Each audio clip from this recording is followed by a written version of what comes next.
Image copyright Getty Images. They've agreed on a draft of an agreement, and this time Downing Street's ready to sell it to the cabinet. Or at least try. The time for tinkering and bartering has run out. So by the time ministers gather around the cabinet table tomorrow, Wednesday, Theresa May will know whether there'll be empty seats left by resigning Brexiteers when the time comes to start selling the plan to the party and to Parliament. Either way, it seems Theresa May has decided to bank the UK's gains in the Brexit talks, put the best possible gloss on the disappointments, and take her chances. She is taking a huge chance. She has no choice. The cabinet is the first test, or obstacle, and probably both.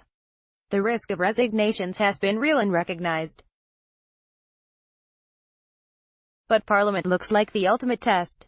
And for the life of me, I am unable, as things stand, to make the numbers add up to anything other than a government defeat. That's how it looks tonight, at any rate. The negotiations in Brussels have closed. These have been dotted, the T's crossed.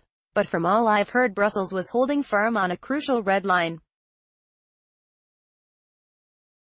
Intractable problems.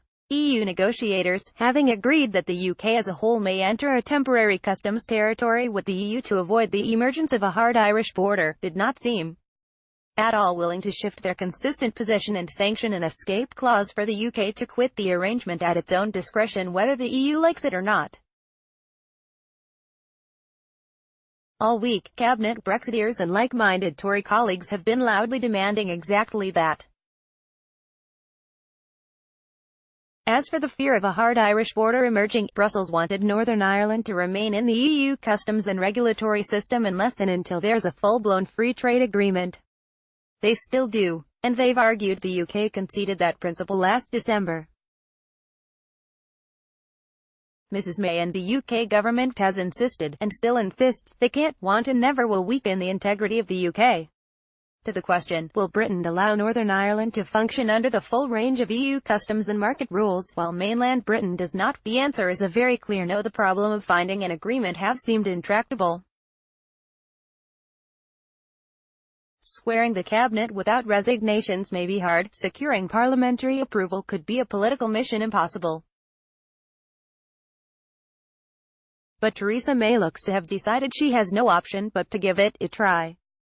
How? Negotiators have been discussing the use of a regular review mechanism to judge the working of a temporary joint customs territory, should it be needed.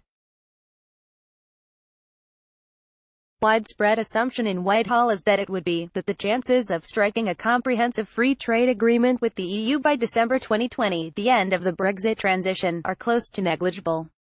Independent sovereign state. The widespread assumption is that those talks could endure maybe 3 years beyond that.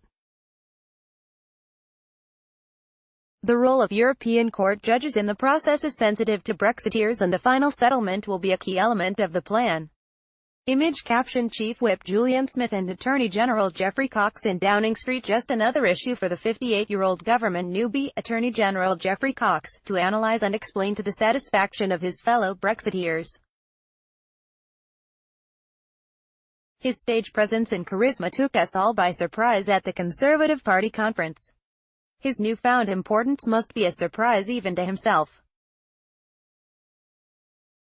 Will Mrs May end up having to hard sell the review mechanism for the backstop, the fallback plan for a temporary UK and EU customs territory, as the looked-for opportunity to pull out altogether? That may be a fair bet, although the EU will not acknowledge the review to be any kind of sanctioned escape route from a system it says must be of indefinite duration, and to which both sides must be bound, except by mutual agreement.